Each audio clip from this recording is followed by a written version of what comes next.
Nous parlons de maturité, on a expliqué en long en large, mais l'un des fruits de la maturité, ce qui fait qu'on voit que quelqu'un est mature, c'est aussi dû à son engagement. Alléluia. Son engagement envers l'Église, son engagement envers le Seigneur, son engagement envers son conjoint, sa conjointe. Alléluia.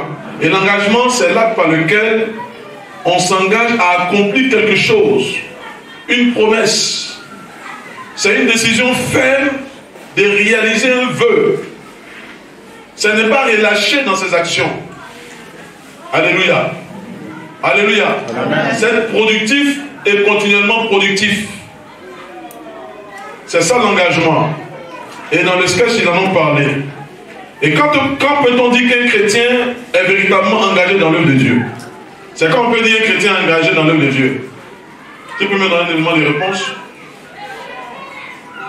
Quand est-ce qu'on peut dire que quelqu'un est engagé dans l'œuvre de Dieu? Oui, quand il participe à la vie de l'Église.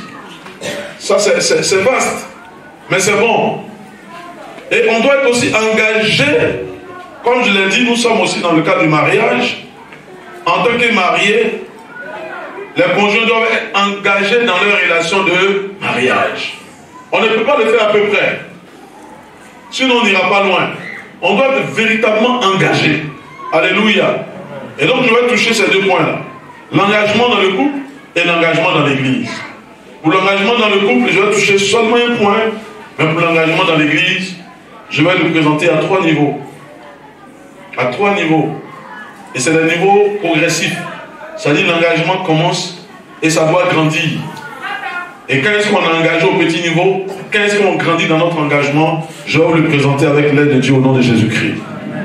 Donc venons à l'engagement dans le foyer. Un homme, une femme doit être véritablement engagé dans sa relation de mariage. Dis Amen. Amen. Alpha doit être engagé dans cette relation de mariage qui contracte avec Marina. Pareil pour Marina. Amen. Aujourd'hui, il y a beaucoup de mariages qui ne donnent pas envie de se marier. Dis-moi Amen. Amen. Il y a beaucoup de mariages qui ne donnent pas envie aux gens de se marier. Mais quand on est engagé dans notre mariage, nos enfants, eux aussi disent qu'ils vont se marier. Alléluia. Amen. Alléluia. Vous êtes d'accord avec moi? Amen. Et pour que cela soit dans le foyer, pour que cet engagement soit fort et véritablement fort, c'est d'orienter nos priorités vers l'autre. C'est seulement ça que je vais dire. Avec des exemples. Et puis je vais passer à l'engagement dans l'Église. Fruit de notre maturité. C'est de changer, de bien orienter nos priorités. Si nous voulons avoir un engagement fort dans le foyer, la priorité d'Alpha, ça doit être Marina. La priorité d'Alpha ne doit plus être Alpha. Tant que la priorité d'Alpha sera Alpha, il aura problème. Et la priorité de Marina, ça ne doit plus être Marina, ça doit être qui? Alpha. Ça doit être Alpha. Lorsque ce ne sont plus mes intérêts qui sont à la première place, que c'est l'intérêt de l'autre, on est bien parti pour vivre un engagement et vivre un foyer harmonieux au nom de Jésus-Christ. Ça a été le secret de Ruth, à côté de sa belle-mère. L'une des rares belles filles à s'entendre avec sa belle-mère. Pourquoi? Parce qu'elle avait sacrifié ses intérêts, elle a mis au devant les intérêts de sa belle-mère. Alléluia. Et la Bible dit dans Matthieu 7, 12, on peut lire ça? Notre engagement, l'engagement du conjoint envers l'autre, ça doit être ferme. Et notre engagement ne doit pas être de saison. Notre engagement doit être continuel. Quand il n'y a pas d'engagement de saison, ça dit il y a des périodes où Marine est engagée vers Alpha. Et souvent on le dit, quand la pauvreté rentre par la porte, l'amour sort par quoi? Les gens n'ont pas totalement tort. Que l'engagement n'est pas dû au fait que les mains d'Alpha sont remplies. Mais l'engagement est dû au fait que le cœur d'Alpha est rempli. L'engagement ne doit pas être circonstanciel. Parce qu'il a l'argent aujourd'hui. Parce qu'il est bien aujourd'hui. Non. Il y a un pasteur qui prêchait, qui a rendu un témoignage. Parlez un peu de cela. Une jeune fille qu'un frère de l'église approche pour dire je vais t'épouser, tu me plais. Elle va faire une chose, elle décide de mener ses enquêtes pour voir qui il est. Et ça, c'est très bon. Alors souvent, les gens disent l'amour rend aveugle. Si l'amour t'a rendu aveugle, tu vas mourir. Il faut prier Dieu pour que tes yeux s'ouvrent. Pour bien voir. Elle fait bien. Donc, elle décide de mener son enquête pour aller voir une loge. Elle arrive. Le monsieur est dans un endroit délabré. Le jeune homme. Il ne ressemble à rien. Et puis elle le méprise. Si tu ne veux pas de quelqu'un, il ne faut pas le mépriser, il faut le laisser comme ça. Elle n'a fait que voir ce qu'il a dans la main, qui n'est rien. Mais elle n'a pas regardé plus loin. Elle n'a pas vu ce qui est dans son cœur. Il y a ce qu'un homme a et il y a ce qu'un homme est. Ce qu'il est, on ne peut pas le lui arracher. Ce qu'il a, on peut lui arracher. Mais ce qu'il est, même s'il a maca, il a avec ses valeurs. Elle a méprisé. Et le pasteur qui donnait le témoignage, il a reçu le témoignage de ce jeune homme. Et plus tard, elle allait se marier un cadre. Elle s'est mariée un haut cadre. Mais le jeune homme, Dieu va le bénir. Il sera plus haut que le haut cadre. Amen. Alléluia. Amen. Alléluia. Amen. Si tu es là, que les gens te méprisent, ne réponds pas. Mets-toi au travail. Amen. Et le fruit de ton travail va parler pour toi plus tard au nom de Jésus-Christ. Souvent les gens se trompent. Je ne suis pas en train d'encourager aussi la médiocrité. Je ne suis pas en train de dire que c'est les vauriens de l'église qu'il faut marier. Non. Je suis en train de dire quand on regarde quelqu'un, on doit aller au-delà de ce qu'il a, de ce qu'il porte. On doit chercher à voir ce qu'il a dans le cœur. Qui il est. Alléluia. Alléluia. Amen. Donc notre engagement doit être poussé par la crainte de Dieu. Ça doit être de bons mobiles qui doivent pousser notre engagement vers l'autre. Et Matthieu 7, 12 le dit. Tout ce que vous voulez que les hommes fassent pour vous, faites-le de même pour eux, car c'est la loi et les prophètes. Jésus a seulement dit, quand on lui a demandé quel est le plus grand commandement, il a dit le plus grand commandement c'est d'aimer Dieu de tout son cœur, de toute son âme, de toute sa foi, de toutes ses pensées. Et le second qui lui est semblable, c'est d'aimer son prochain comme toi-même. Et puis après il ajoute, ces deux commandements, ça regroupe toute la loi et les prophètes. Et j'ai été frappé de découvrir que ici aussi, quand le Seigneur parle ici, il dit ce commandement-là regroupe aussi la loi et les prophètes. Quand il dit ça regroupe la loi et les prophètes, ça veut dire que si tu as appliqué ce commandement-là, tu as appliqué toute la loi et les prophètes. Si tu as appliqué ce commandement, tu as obéi à toute la loi et les prophètes. Et chaque loi, chaque parole de Dieu est accompagnée d'une bénédiction. Donc toutes les bénédictions qui sont attachées à toutes les autres paroles de Dieu, quand tu appliques ce commandement-là, tu as toutes ces bénédictions-là. Dis-moi Amen. Amen. Ce que tu ne veux pas qu'on te fasse, ne veux pas en ton prochain. Donc ton engagement en tant que femme, ton engagement en tant qu'époux, ça doit être total, en priorisant l'intérêt de l'autre, au nom de Jésus-Christ. Amen. Amen. Amen. Alléluia. Est-ce que ça va? Je vais passer maintenant à l'engagement au niveau de l'église. Ça peut concerner aussi les mariés, mais j'ai fait cette ouverture-là pour eux. Au niveau de l'église, notre engagement se situe à 3 niveaux et ça doit grandir. Le premier niveau, au niveau de l'église, pour voir que quelqu'un est mature et qui produit un fruit qu'on peut appeler engagement, c'est soutenir financièrement l'église. C'est le b.a.-ba. Les dîmes et les offrandes. Si tu ne participes pas à la vie de l'église au niveau des dîmes et des offrandes, tu n'es pas encore engagé dans l'église. Tu n'as pas commencé même à être engagé dans l'église. Tu es un sympathisant. Et ce n'est pas bon. Amen. On peut me dire Matthieu 6, 21.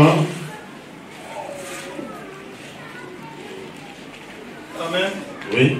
Matthieu 6, à partir du verset 21. Car là où est ton trésor, là où est ton trésor, là où est ton argent, là aussi sera ton cœur. Là aussi sera ton cœur. La première chose dont Dieu a besoin dans l'église pour quelqu'un, c'est son cœur. Et la Bible dit dans ce passage-là que si ton trésor n'est pas dans l'église, ton cœur n'y est pas. Si ton cœur n'y est pas, est-ce qu'on peut parler d'engagement pour toi? Non, répondez-moi, est-ce qu'on peut parler d'engagement? On peut parler d'engagement.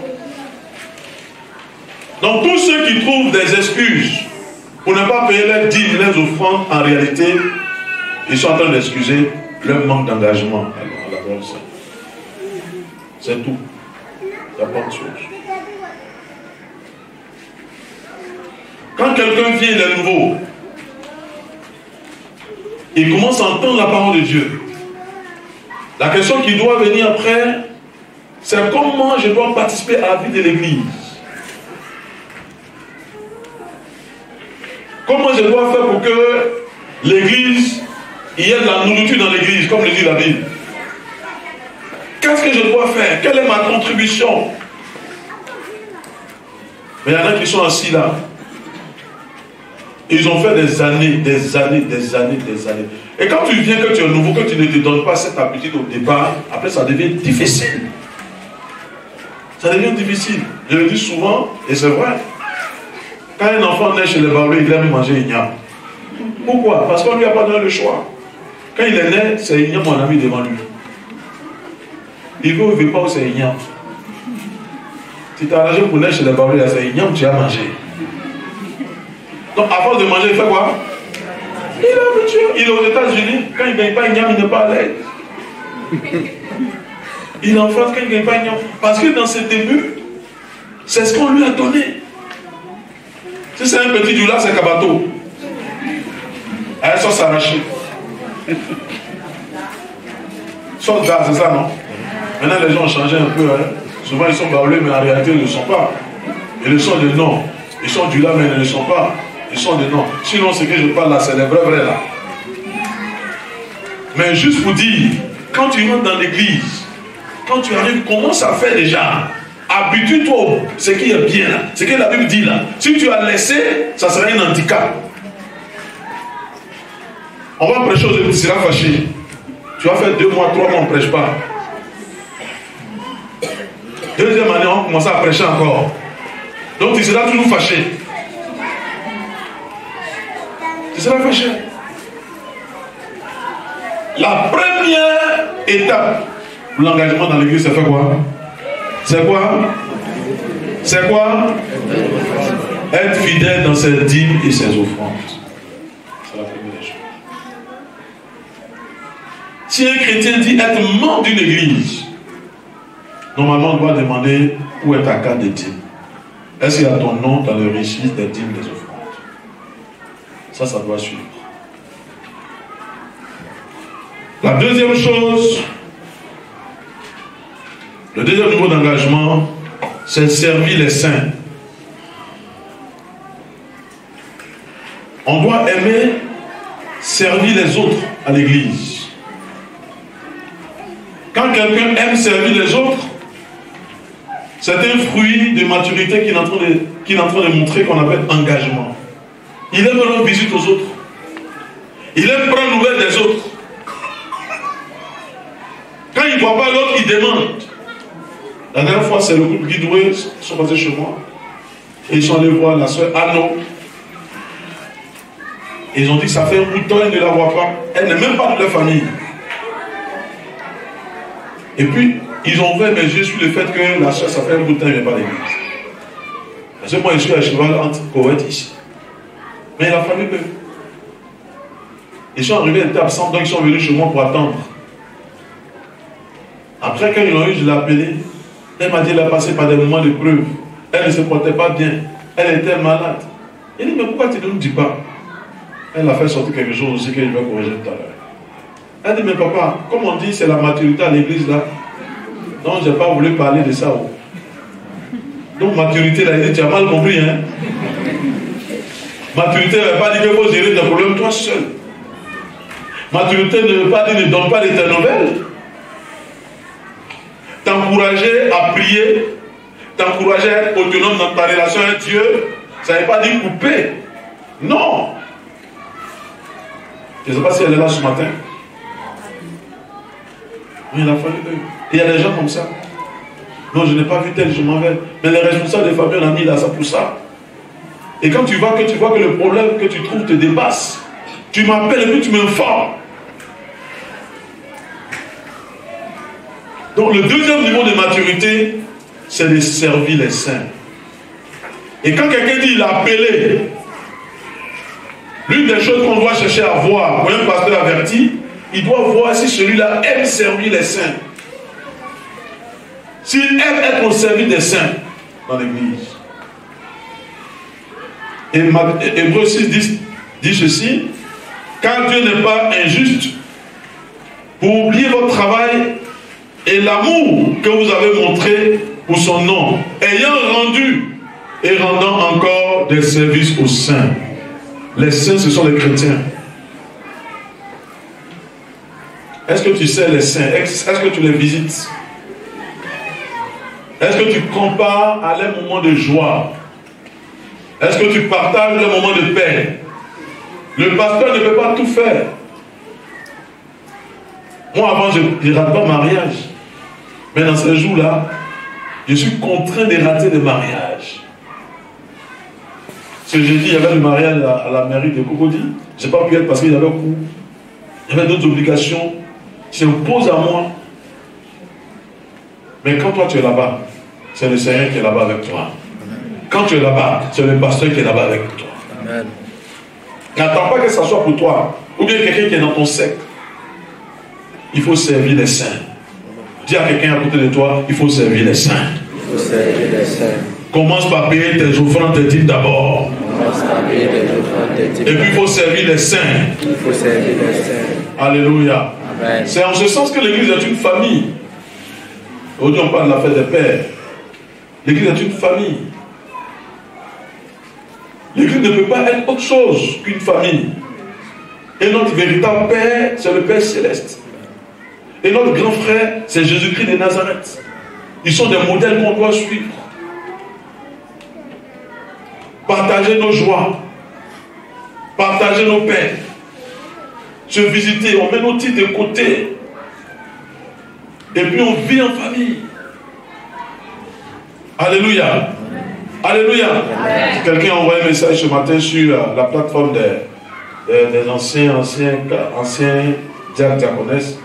Et pour dire, j'ai oublié tous ces mots, mais ce qu'il voulait dire, c'est que, est-ce que la fête des mères et des pères a le droit d'être fêtée à l'église? En fait, c'est ce qu'il voulait dire. Voilà. Fête des mères, là, et puis fête des pères, là. On fait ça pourquoi même? On fait à l'église parce que l'église est une famille. Amen. On fait à l'église parce que la Bible dit honore ton père et ta mère. C'est le premier commandement avec quoi? Promesse. On fait à l'église parce qu'on doit témoigner notre reconnaissance. Dieu veut qu'on soit reconnaissant. Des 10 lépreux guéris, c'est un seul qui revient. Et le Seigneur dit, des 10 guéris là, c'est seulement cet étranger qui revient. Pour rendre gloire à Dieu, le Seigneur veut qu'on soit reconnaissant. Reconnaissant envers nos géniteurs. Reconnaissant envers nos conducteurs. Reconnaissant envers nos pères spirituels. Reconnaissant envers toute personne établie sur nous. Par qui Dieu peut passer pour nous bénir. Parce que l'église est une famille. Les pères ont les responsabilités envers les fils. Les mamans ont les responsabilités dans la famille. Les enfants aussi ont les responsabilités dans la famille. C'est l'occasion de bénir les papas aujourd'hui. Où est-ce qu'il y a mal dedans? Le contenu n'est pas bon. Est-ce que le contenu ne rend pas gloire à Dieu? Le fait d'honorer les parents? Le fait d'être reconnaissant? Ça n'honore pas Dieu? Si ton papa a envie, il faut l'honorer au nom de Jésus-Christ. Et même s'il n'est pas en vie, Dieu va te mettre des potentiels pères autour de toi, il faut les honorer. Amen. Ne rentrez pas dans ces jeux où les gens tassent leurs parents de sorciers. Ça existe, malheureusement. Malheureusement. Mercredi, on entendait un témoignage ici. Diacre Théo, son oncle qui est marié, une prophétesse, même coupé de la famille. Parce que cette famille-là, elle supposait être sorcière, mais elle n'a pas pu maintenir son mari en vie malgré ça. Elle n'a pas pu maintenir son mari en vie. La vie, là, ça se trouve dans la main de Dieu. Et quand on vit selon la parole de Dieu, on communique cette vie-là. Je déclare ce matin que toute personne qui a une prophétie sur sa vie, parlant de la mort, ou un programme de mort, soit annulé au nom de Jésus-Christ de Nazareth. Amen. Alléluia. Amen. Dieu agit au travers de sa parole.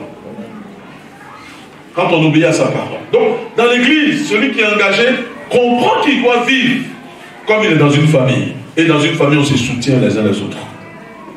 On n'attend pas que ça soit toujours moi qu'on soutient. Il y a toujours quelque chose que Dieu a mis en toi pour que tu partages avec les membres de la famille. Il y a quelque chose qu'il a mis en toi. Est-ce que quelqu'un m'a compris? Est-ce que quelqu'un m'a compris? C'est le deuxième niveau d'engagement dans l'église. Le premier, c'est participer à la vie financière de l'église. En étant fidèle dans les dîmes, les offrandes. On a l'impression que ça vient en dernière position. C'est le béaba. Parce que si tu n'as pas compris ça, c'est que ton cœur n'est pas encore rentré dans l'église. Le deuxième, c'est servir les saints. Ceux qui sont faibles, on doit les encourager. Ceux qui sont tombés, on doit les encourager. Le pasteur même peut mettre des gens sous discipline. Est-ce que qui m'a appelé, qui a été la première personne à appeler ce matin, me présenter les vœux de bonne fête des pères? Vous serez étonné. On dirait que la scène Mireille a deviné. C'est quelqu'un que j'ai mis sous discipline, qui est encore sous discipline. C'est elle qui était la première à m'appeler ce matin. J'ai vu son numéro, j'ai commencé à rire. Il y a plein qui m'ont appelé, mais elle était la première. Morgo Christelle. Pour me donner des paroles très gentilles. Donc le pasteur, le père peut être dur. Mais les frères qui sont à côté doivent prier pour la personne. Aider la personne à se relever. Alléluia. Est-ce qu'on m'a compris? Quel est le deuxième niveau d'engagement dans l'église? Servir les saints. Demande à quelqu'un à côté de toi, est-ce que tu sers les saints?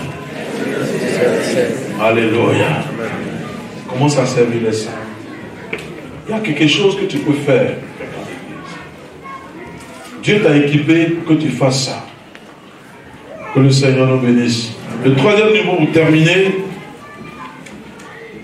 c'est porter la vision du pasteur. Et ça, c'est les grands. Le niveau d'engagement, ce niveau d'engagement où on doit porter la vision du pasteur, c'est les grands. Ça, c'est le niveau de maturité. Servir les saints, là. Dans servir les saints, là, il y a ta relation avec Dieu. Hein? Voilà. Ne perdez pas de vue ça. Dans servir les saints, le deuxième niveau, là. Servir les saints, il y a ta relation avec Dieu. Voilà, il ne faut pas faire comme Élie. Son deuxième nom, là, c'est quoi? Risqué.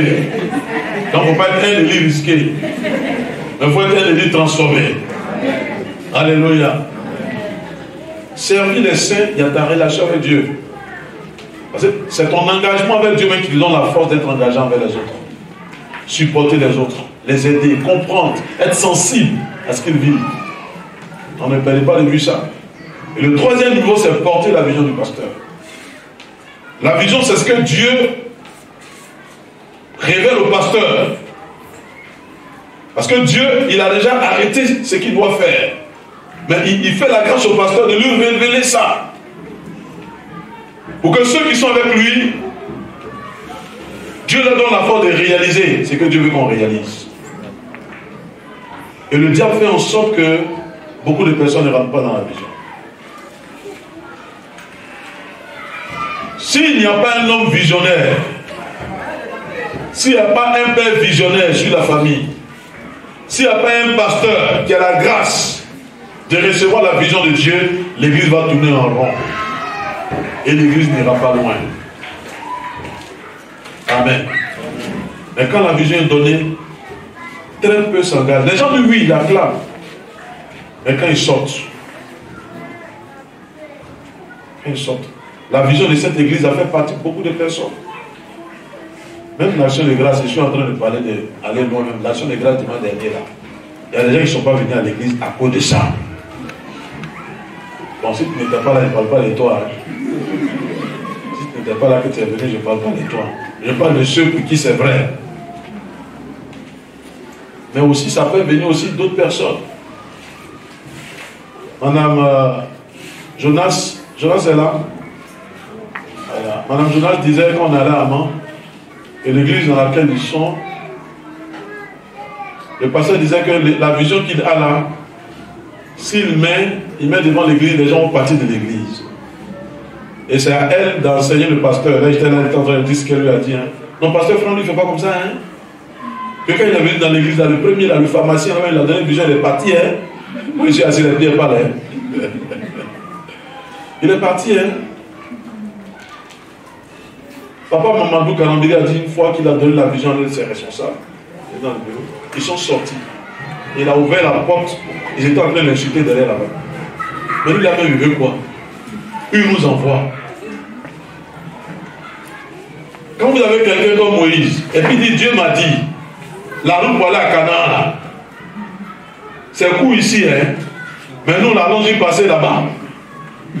Où il y a l'eau, là. C'est là-bas on doit aller passer. C'est ça la vision. Ça ne vient pas de Moïse. Mais Moïse, à la révélation, il communique au peuple. C'est ici on doit passer. C'est ici on doit aller. On doit aller dans le désert. Voyez un peu la souffrance que Moïse a subie. Mais ceux qui n'étaient pas dans cette vision, le Seigneur n'a pas permis qu'ils arrivent à Canaan. Quand un pasteur donne une vision, va à la maison. Et puis dit, Seigneur, si ce qu'il a dit la vient de Dieu, donne-moi de participer à la réalisation de cette vision. Amen. Ce que moi j'aime le plus dans l'église, attendez-vous bien, ce n'est pas ceux qui me donnent plus d'argent. Tout le monde a besoin d'argent, moi j'en ai besoin. Si tu me donnes l'argent, je serai content, je vais bien te saluer. Mais ceux que j'aime le plus dans l'église, c'est ceux qui sont dans ma vision. Et si j'ai une vision, je suis convaincu que c'est de Dieu. Que tu vas être un instrument du diable pour jouer avec, tu vas avoir problème avec moi. C'est vrai ou bien c'est faux? Un jour j'ai entendu la diaconesse Doabi, elle est en train de parler. Ne faites pas y avoir problème avec le pasteur. Maintenant je deviens grand-père un peu. Je commence à devenir grand-père. Parce que s'il n'y a pas la fermeté dans la vision, on ne peut pas aller loin. Aujourd'hui, tout le monde parle de résurrection. Tout le monde parle de résurrection. Tout le monde parle de résurrection. Beaucoup ont pris l'exemple de résurrection. Même Tabo. Mais il a fallu des hommes pour s'engager dans la vision. Où on ne voyait rien à l'horizon. Je me souviens, on s'est assis une fois ici. Et quand on devait changer la toiture, il y en a qui ont proposé que les anciens tôles là, petits tôles là, que ça soit ça, on remette. Pourquoi? À cause de la réalité. Et moi j'ai dit non, on ne met pas petit tôle sur l'église là. On met les tôles bac qui coûtent cher là. Et par rapport à ceux qui étaient là, par rapport au nombre de chrétiens que nous étions, par rapport aux possibilités qu'on avait, c'était une folie. Mais quand on fait un combat comme ça, ceux qui ont le courage après lever disent, pasteur, tu as eu raison. Il y a eu l'église de vie abondante. Et ils ont pris les anciennes tonnes, les petites tonnes. Actuellement, ils sont en train de les refaire. Ils sont en train de les refaire. Donc, le pasteur a besoin des gens pour l'accompagner dans la vision. S'il n'y a pas des hommes, des femmes engagés dans la vision, le pasteur ne peut pas être forceux. Dis Amen. Amen. Dis Amen. Amen. Est-ce que tu es prêt à t'engager dans la vision? Amen. Ça ne s'arrête pas.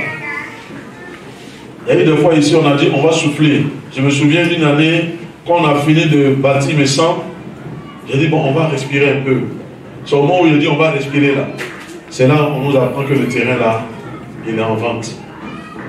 Et on relance les cotisations.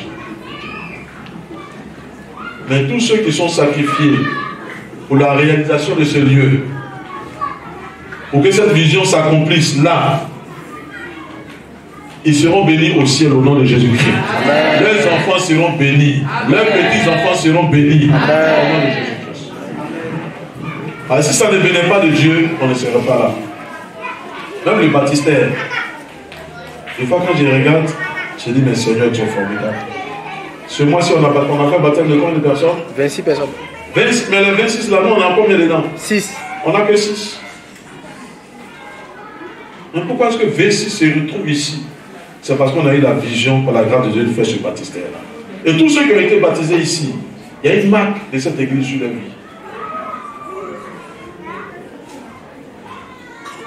Et on a fait un pas, mais on n'est pas encore arrivé loin. Il y a encore beaucoup de choses à faire. Il y a beaucoup de choses à faire. Dis Amen. Amen. Sois celui qui sera l'instrument de Dieu pour accomplir la vision de l'église au nom de Jésus-Christ. Je vais m'arrêter là. J'espère qu'on m'a bien compris. Retenons que Dieu nous appelle à être des chrétiens engagés. Des chrétiens engagés dans le groupe. Des chrétiens engagés dans l'œuvre. Pour que le Seigneur nous utilise pour faire des exploits au nom de Jésus-Christ de Nazareth. Amen. Amen. On va se tenir debout, on va prier.